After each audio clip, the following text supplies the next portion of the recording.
Walter Greczynski, Commander American Legion Post, 72, Saugerties, New York. It's Sunday, March the 27th. Happy Easter. And we're here with Frank. Myer, M-Y-E-R. Frank, were you drafted or did you enlist? Well, I got into the cyber student draft under falsification of my age. Okay. So what I did is I filled out a form for immediate induction into the Marine Corps, and they took me without question. At the day I went down to register, they put that as my birthday, so I didn't have to tell them nothing or show them nothing. And all of a sudden I was in the Marine Corps. Where were you living at the time? I was living in Springfield on Long Island, western point of Queens, or the eastern point of Queens. Okay. You picked the United States Marine Corps, obviously. You see from, so, did you call your first days when you were in the service? Boot camp? Oh yeah, oh yeah. First day, do I recall? Yeah. Oh yeah, I recall. They really treated us pretty roughly, so I won't forget that. I got off a smoke-filled train that went from New Jersey down to Paris Island, and I got off at a place called Port Royal and took a barge to the island. Once we got off the train, we were their slaves. They just abused us and swore at us and beat us and did whatever they wanted. Remember any instructors that you had? Oh, I don't remember their names, no, but we had, after a while, it turned out we had some pretty good instructors. They knew what they were doing, so if you kept your mouth shut and did what you were told, you were safe. So when you joined during World War II, but exactly when? In the middle of it, or? Well, it was in October of '43. Okay, so we still had 44 to go. I was here for 45. So it was about that almost. Was your job assignment, your MOS? When I was in the Marine Corps? In the Marine Corps. Well, I was trained as a telephone radio operator. Okay. And the first job I had was with the searchlights, anti-aircraft searchlights. But by the time we got to the combat zone, the Japs didn't have too much aircraft coming over, bombing type. So at that time, they needed radio operators in the artillery field. So they transferred me from the field artillery and searchlight operator to a howitzer outfit, 15 Marines. Okay, so you were in support of infantry then? That's it. In that position, I was on a 10-man team, a forward and searching team. Okay? So we were out looking for Japs. That's all. So where did after you went through boot camp and where'd you go for training for?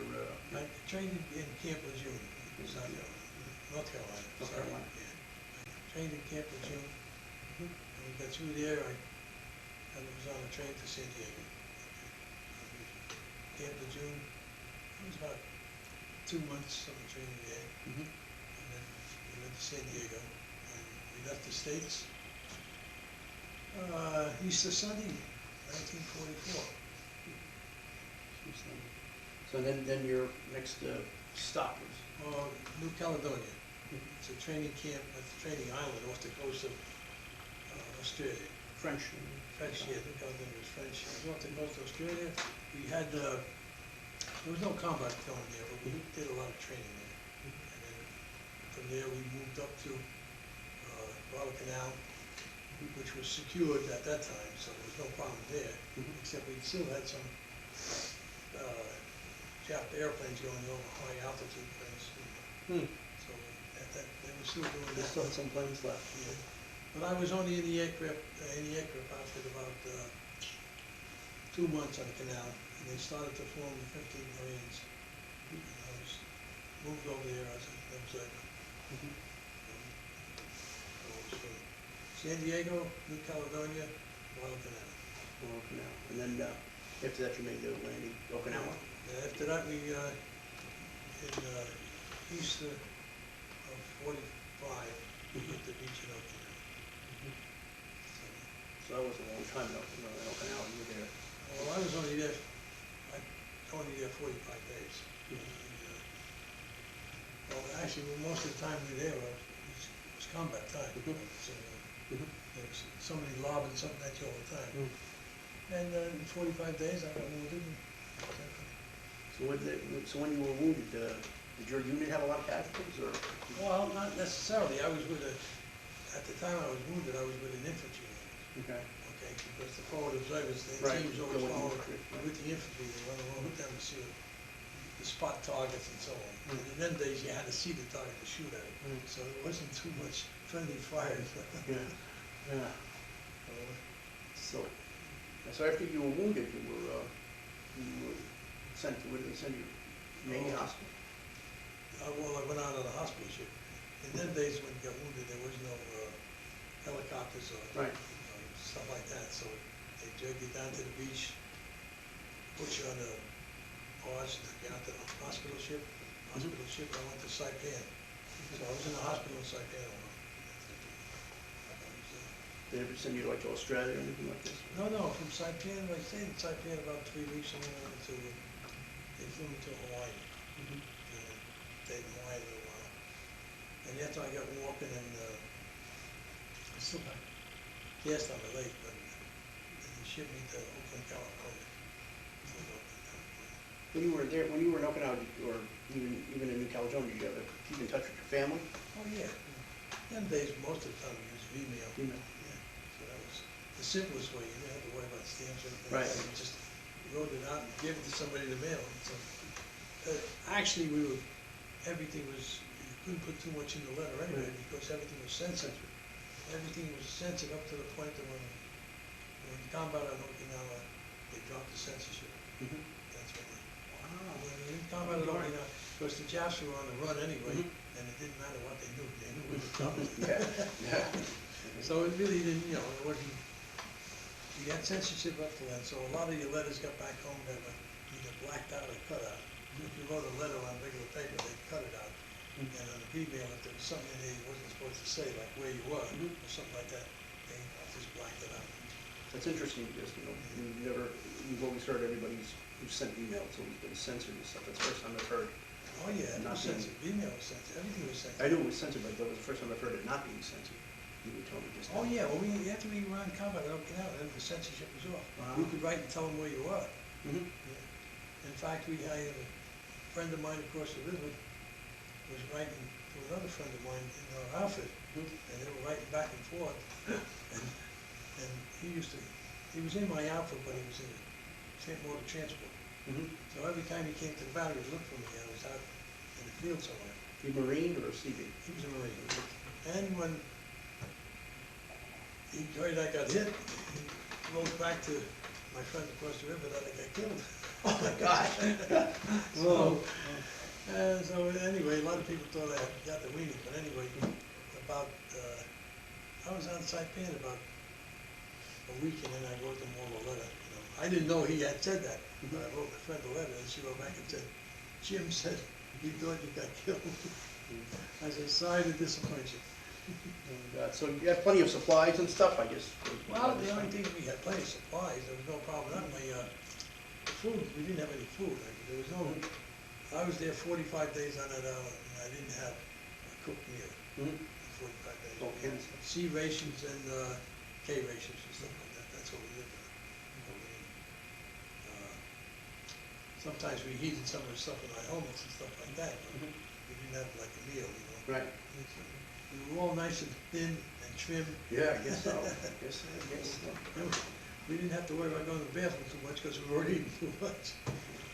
Before you went to Okinawa, and when you got back, you were wounded. Did you see any USO shows? Did they have any Oh, yeah. entertainers? They had good USO shows on the canal, and they had good USO shows down in New Caledonia. They had, back down to New Caledonia, Bob Hope showed. Get to see him, or? Yeah, Oh, you didn't see him. and Eleanor Roosevelt got there too. when I was Oh, there. okay. Her son was somewhere down in the Pacific too. I ain't sure. But anyway, Eleanor Roosevelt got the New Caledonia, yeah. You have any humorous or unusual events that happened? Well, everything was kind of humorous over there. Plus, we were all kind of young, so, Yeah. I don't know, you don't seem to, you don't live without humor, Mhm. Like wake me up when the war was over and stuff like that. Do you have any fellow Marines that you kept in contact with? Oh, yes. The whole regiment, we have a yearly reunion. The 15th Regiment has a yearly reunion. That's where it's established. Right. So we have them all over the States. Oh, yes. So my wife and I go to most of the Mhm. reunions. So a lot of them, I have buddies in Jersey, and a buddy up here in Cold Spring, or Comsack, Cold Spring. Okay. Yeah. And you keep a diary or anything of your time there? Some people keep diaries. Some people Yeah, I did, but I lost it. lost it. I lost it actually when they cut my uniform. I lost a lot of stuff. Yeah. I was in one, the Army sack like a stretcher, but they had about 2 foot off the ground, this little stretcher. I was in one sack, and this was on the beach in Okinawa, and they cut my uniform off me there, and they carried me into the operating room. When they brought me back and put me in another stretcher, Mhm. so I never found that stuff. Yeah, it's tough. And I used to keep I had a small pocket prayer book, and I used to keep a diary in the back of that, and what dates I was in each place, But it's buried over there someplace. Yeah, so I guess An that's adult. what you did for good luck, that was good luck, the prayer book that you Yeah, had. I had good. Most of us did. So, do you recall when your service ended? Do you recall where you were when your service ended? Yeah, In the were war? I? Yeah. Well, I was in Brooklyn Naval Hospital. After Hawaii? Yeah, no, after Oakland, California, I went to Sun Valley, Idaho. Oh. I was in Sun Valley, Idaho for about 3 weeks, recuperating there. And then they sent me to Naval Hospital in Brooklyn. They have one hotel, I forget what Seagate Naval Hospital. And in January of '46, I went back to duty in the Brooklyn Navy Yard. January of '46, I went back to duty in the Brooklyn Navy Yard. And then I was there about 4 weeks, and I applied for discharge. They sent me to Bainbridge, Maryland, and discharged me. And that was it. So I guess you had like enough, I heard guys talk about they had points and stuff, you had enough? Yeah, I had, that's why I was waiting to see how many points I had. I had enough points in January of '46. Okay. I went in to see the CO, told him how many points I had, filled out the paperwork. So you were still in after they dropped the atomic bombs? Oh, yeah, I was in I was in the hospital when they dropped me out. So, which was a good feeling. Yeah. I went back to duty over there. Yeah. So then everybody relaxed after the atomic bomb, because figuring that the Japs were gonna surrender, we wouldn't have to worry about preparing for another invasion. Okay, that would have been murder, Yeah. Because I know guys that were in Europe, they kept talking about, that was their biggest fear. After Europe was over, they were gonna have to face the Japanese. Well, actually, on Okinawa, that was their last stand, really, field-wise. And we faced some pretty tough babies there. Did you operate with the Army in Okinawa? I operated, yeah, I did. For a matter of fact, I did operate with the Army one time. When the Marines took over the southern end from the Army, there was the city of Naha was the capital. Just before the city of Naha, the Army wasn't going anywhere. They sent down about 3 regiments of Marines. But before they got down there, we were down there to take over positions with the Army. So I think I'm sure it was the 27th. You never met William Manchester? No, he was on Okinawa. He was in our outfit. He was in your, I'll be darned. Okay, he was in our outfit. Okay. Okay. Yeah, I never met him, but he was in our outfit. Right. Okay. I'll tell you, there was a guy named Whitaker from Saugerties, New York, Okay. and I met him, and he had given some of the material to Manchester, that Manchester put in his books. I know, I read Goodbye Darkness, it's pretty harrowing. Yeah, well, I never got to meet him, but he was in our division. Yeah. I think he was with the 29th Marines, well, I'm not sure, but he was in our division. And afterwards, reading his book, and I said, yeah. Okay, it was, okay, when you, after your discharge, did you go back to school to work? Did you GI Bill or? I went to work temporarily for Gordon's, Mhm. and then I worked for a clothing outfit. I was a clothing cutter for 5 years. Mhm. And living in New York City was pretty hectic. Yeah. So I give it up and moved up here. Yeah. Moved up here and I went to work for Phillips. Okay. And I worked for Phillips for 36 years. So you work for Oxcube? Yeah, well, it was Fox Shoe, then Right. Phillips owned it, and then they took it over. Mm-hmm. And I worked for them for 36 years and retired. So did you use anything on the GI Bill or anything like that? Yeah, well, I went to school down the city in the GI Bill for a while. And then, well, actually, I'm a disabled veteran, so I get a lot of veterans benefits from the hospital, the VA hospital, Mhm. which is pretty good. I mean, a lot of people knock the VA, but Yeah. they like the VA, but it's pretty good. I mean, a lot of guys wouldn't want to do without it. Yeah, especially without the insurance and stuff. Particular hospital up here is struggling to get along with what the government allows them, and they do a pretty good job. Going on Holland Avenue? Yeah. But, I get no complaint with them. Any veterans organizations? I know you're in the American Legion. At the present time, I'm in the DAP, Mhm. okay, and I'm also the quartermaster in the VFW and the adjutant in the VFW.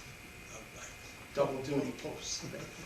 Well, you have to, there's not that many guys go to meetings. That's true. We're lucky we make enough of them here. So. You know, you know all about it. If it wasn't for the kids that, the families of the Legion, the young Legionnaires that want to really carry this post. They do most of the work. Of course, I work on the picnic every year. Both the Legion and the VFW. So, okay. Did your military experience, did it influence you after your life? Oh, I guess so. In the sense that you can't avoid responsibility. Hmm. Okay? No matter where you're at, you're trying to avoid this responsibility. No matter where you go, you can't be. Everybody's responsible for something, even though they think they're not. They are. So you can't be. Responsibility is something you just have to take. You can't avoid it.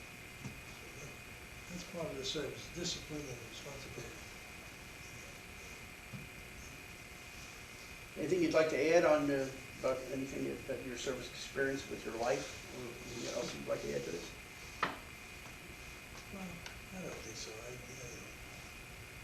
Most of the servicemen that are going to look at this had basically the same kind of experiences. We were all young, all ready to go. Yeah, that's why we're Do what you're told, keep your nose clean. engaged in this project. So, okay, Frank. Thank you very much.